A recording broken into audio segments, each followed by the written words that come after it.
So இவர் தான் the legend of year 1. So இவரோட பேர் என்னன்னு பாத்தீங்கன்னா my dear students Dungara Ram Choudhary. இவர் வந்து ராஜஸ்தான்ல பிறந்து வளர்ந்தவர் மை டியர் ஸ்டூடண்ட்ஸ். இவரோட ஃபேமிலி பாத்தீங்கன்னா ஒரு போர் பேக்ரவுண்ட் தான், வில்லேஜ்ல இருந்து வந்திருக்காரு. இவர் முக்கியமா Hindi medium student my dear students. அப்பெல்லாம் பாத்தீங்கன்னா ஆஃப்லைன் சென்டர்ஸ் தான், இப்ப இருக்கிற மாதிரி ஆன்லைன் கார்ப்பரேட் இன்ஸ்டியூட்ல அவ்வளவு நிறைய கிடையாது. அப்ப பாத்தீங்கன்னா ஃபிஜி, பன்சால், அதுக்கப்புறம் டைம் இன்ஸ்டியூட், இவங்கலாம் வந்துட்டு ஒரு top institute my dear students இந்தியாலேயே. இவர் போயிட்டு அந்த விகே பன்சால் சார், அதாவது இவர் தான், ஸோ அவர் தான் வந்துட்டு அந்த பன்சால் கோச்சிங் கிளாஸ் இப்போ வரைக்கும் நடந்துகிட்டு இருக்கு மை டியர் ஸ்டூடண்ட்ஸ். அங்க போயிட்டு ஃபர்ஸ்ட் சேர்றப்ப சொல்றாங்க உங்க பையன் ஹிந்தி மீடியமா இருக்கான், ஸோ நீங்க வந்து எக்ஸ்ட்ரா ஃபீஸ் கட்டணும் அப்படின்ட்டு. இல்ல சார் நான் கொஞ்சம் போர் பேக்ரவுண்ட், நான் வந்து நார்மல் ஃபார்மர் தான், என்கிட்ட அவ்வளவா இடம் கிடையாது, அப்படி நீங்க கேட்டீங்கன்னா அந்த இடத்தையும் வித்து தான் நான் கொடுக்க முடியுங்கிறப்ப ஒரு பார்ஷியல் பேமெண்ட் பண்ணிக்கோங்கிற மாதிரி அலோ பண்றாரு மை டியர் ஸ்டூடண்ட்ஸ். அப்ப வரைக்குமே பன்சால் சாருக்கு இவர் மேல ஒரு நம்பிக்கை வரல, ஏன்னா இவர் வந்து டாப் பேட்ச்லயும் போடல. ஏன்னா இவர் ஹிந்தி மீடியம் ஸ்டூடெண்ட்னால இவருக்கு அடாப்ட் பண்றதுக்கு ரொம்ப டைம் ஆகும், எப்படி வந்து இவரால் அடாப்ட் பண்ண முடியாது அப்படிங்கிற ஒரு மைண்ட் தாட்லயே தான் இருந்திருக்காரு.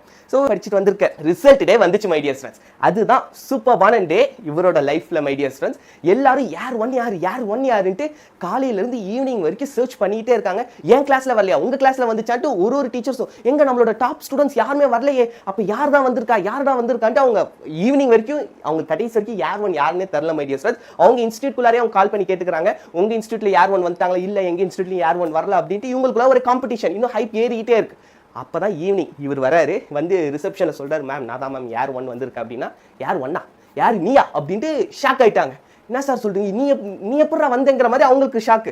எங்க உன்னோட எல்லா சர்டிபிகேட் கூட நீ எதுவும் கோல்மால் பண்ணிட்டியா அப்படின்ட்டு எல்லாத்தையும் செக் பண்றாங்க. அதாச்சும் ஐஐடிஸ்க்கு மேலே இவங்க பயங்கரமா கிளாஸ் 12th மார்க் ஷீட் நீ எப்ப சேர்ந்த எல்லாத்தையும் கூடிட்டு எல்லாத்தையும் செக் பண்ணி பார்த்தா ஒரே மாதிரி இருந்திருக்கு. அப்புறம் அந்த பன்சால் சார் பார்த்துட்டு ஷாக் ஆயிட்டாரு, ஏய் எப்படா அப்படிங்கிற மாதிரி ஒரு பெரிய ஷாக் கொடுத்து. ஸோ அதுக்கப்புறம் 2002ல இவர் ஐஐடி கான்பூர்ல சிஎஸ்சி பிரான்ச் எடுத்து படிச்சு. அவர் எங்க சேர்ந்தாலுமே கிடைச்சிருக்கும், பாம்பே சிஎஸ்சி எதுனாலுமே கிடைச்சிருக்கும் மை டியர் ஸ்டூடண்ட்ஸ். ஸோ அதுக்கப்புறம் மை டியர் ஸ்டூடண்ட்ஸ் 1 crore பேக்கேஜ்ல இப்போ அமெரிக்கால செட்டில் ஆயிட்டாரு.